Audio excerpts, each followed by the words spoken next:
Welcome to the Properties to Profit podcast. I'm Michael, your host. Excited to share with you my journey from a six-figure job to building a successful real estate business. Each episode will explore various aspects of real estate investing, from wholesaling and flipping to managing rentals. I'll share the lessons and insights I've gained, aiming to help you avoid mistakes and achieve your financial goals. Expect guest experts, valuable tips, and practical advice to guide you on your own real estate journey. Thank you for tuning in. If you find any value in this podcast, please subscribe, share, and follow me on social media. Let's turn properties into profits together. Hey guys, Michael here with Properties to Profits.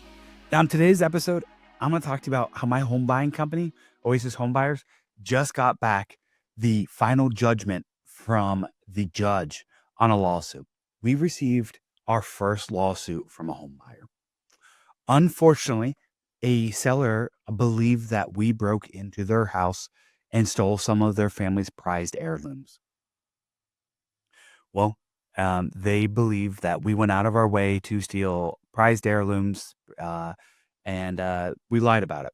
And so what I wanted to share with you guys is this story is the lessons learned and how you guys could do a better job if you're wholesaling real estate or going to be putting a lockbox on a seller's house. Because although I hope you guys know me well enough, I didn't break into this lady's house, and no one on my team broke into this lady's house.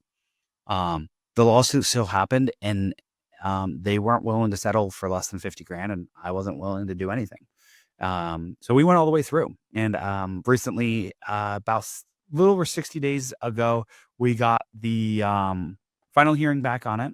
And I wanted to record this because I wanted to make sure it was completely closed out before I said anything about it, because they can always open it up if they didn't like the judgment that or the ruling the judge gave there. So it was not a fun process. It was 18 months and having to bring evidence that, hey, there's no way we did it, having to give detectives fingerprints and things like that, because none of this happened.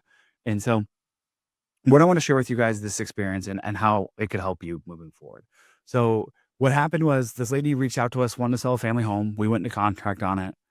We put a lockbox on it. And then 24 hours after the lockbox was put on it, someone went in and stole all of these prized heirlooms. It was all elephants. That's all they stole. There were like 25 plus elephants from, I guess, all over the world. Don't know. Never saw them. Never knew what they looked like. But that's what we were told. And so she was pretty upset about it. They were worth thousands and thousands of dollars. She wanted $50,000 for this not to go away. She ended up hiring an attorney and filing a lawsuit against us. And we had to go fight tooth and nail. And we talked to detectives. My team talked to detectives. And the unfortunate thing is, even though the detectives found no reason for us and had a belief of who it was, they couldn't prove who it was. But there was some issues with neighbors and things like that. And so we went through all the way through the court case. We had to testify, all of these things. And then the judge wrote on it like 12 weeks later. And so we eventually ended up winning this case, and we were found, and I was going to say guilty or anything because it wasn't that. We won the case at the end of the day. They found that there were no damages awarded and that we, as Oasis Home Buyers, did no wrongdoing here. But there were still lessons I learned that could give a better experience to the next seller we deal with. And so something to think about: if you're putting lockboxes on, make sure you use a new code for each lockbox and you document it in your CRM. Don't give that lockbox out to someone until they're on the way there, right? So if this ever happens to you, thankfully we had used a new code on this one, so I could honestly say, hey, like, this code's never been used before. So if this happens to you, that's how you can protect yourself. Like, no, we know who used this code and when they used it. And so that was very beneficial here. The other thing is, we're going to create an internal process. This particular seller had never used a lockbox. And what we think actually happened is she put the lockbox on it and didn't lock it. That's what we believe happened here, because there was no damage to the lockbox. We never even had confirmation the keys were on. So what we did is we created a video, and now we send this to every seller so they know how to use the lockbox. And then we have create a different code. So we're going to create the video, which is 000, teach them how to line up all the numbers and all those things. Because sometimes our sellers just aren't the most sophisticated people, and we want to take on any sophistication or any difficultness out of it. And this particular seller wanted the lockbox on after the case and couldn't get it off. So we had to send them a video how to do it. So it taught us, it was like an aha moment for us that like, we got to make this easy for her so that maybe unwillingly this seller caused her house to be broken into. And that's not what we want to do and provide. So that was one little piece of thing we could do. Now, we didn't get in trouble for that because it's not our responsibility to teach someone how to use the lockbox. But as us providing a service, we want to go above and beyond. And so we're going to make sure our sellers know how to use the lockbox. So it's 1, create a video. 2, tell them that code is personal to them. And 3, do not give out the code to anyone unless you know they're there. And then make sure that if you've given that code out to anyone, have them send a picture with how they left it time-stamped. So it's just documenting everything. So if this does come up for you guys can defend yourself and don't have to spend $10,000 to defend yourself like I did with an attorney. The other thing that was super frustrating is we got a whole bunch of bad reviews because this lady truly thinks we stole her freaking elephants.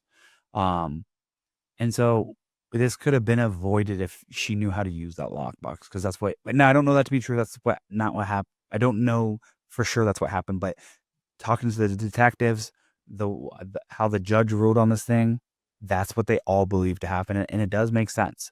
If you didn't know how to use the lockbox and make sure it stayed shut, then there's a world where it opened up and these were like mobile homes. So tighten it. I mean, these are on 2,000 square foot lots.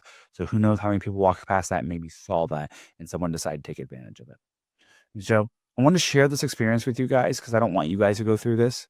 And so dealing in a lawsuit is never fun. Even if you're 100% going to win like we were in this case, it's not something I'm proud to be a part of. It's something that I wish we could have prevented this. This seller, I don't think she faked it. I think the stuff actually did get stolen. And I feel sorry for her. I'm sorry that she lost some of her heirlooms and prized possessions, especially if they were worth the amount of money she believes they were worth. That would have made a huge impact for her. And it was a difficult situation she was dealing with. And here at Oasis Homebuyers and my company Profits, who sells our properties, our goals are to make it easier on people. On that side, we want to buy their house at a number that makes sense that we can make money. But of course, the more important thing is to help the seller and make sure that they're going through it. And we failed this seller. And so I want to share these with you guys so you guys don't have those same issues. But on the flip side, on the buy side, we want to be able to provide a service that people know what they're getting into and they know they're going to make money on the long term, because that's the thing that real estate can do. And we believe we're in a great market here in Columbus, Ohio.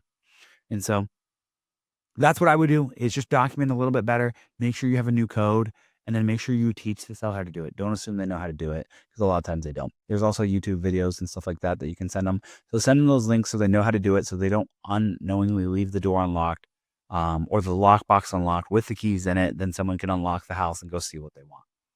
So this was a wild one, guys. The whoever stole the elephants drank a half Pepsi and left their DNA over it, and they ran that through the database and they couldn't find it. So interesting. Someone might get arrested for stealing elephants in the future. And so I hope that you guys understand that we could have done better, that you provide a better service than what we did for this client, and don't run them through the rigmarole. There's no need to happen. We just had to do one little thing differently and then teach them how to use the lockbox. And I don't think this would have happened. So I appreciate you guys. Thanks for tuning in and hope to catch you on the next one. Thank you for listening to the Properties for Profit podcast. I hope you found today's episode valuable. If you enjoy the show, please subscribe and share it with others who might benefit. Follow me on social media for more updates and tips. Until next time, keep turning properties into profits.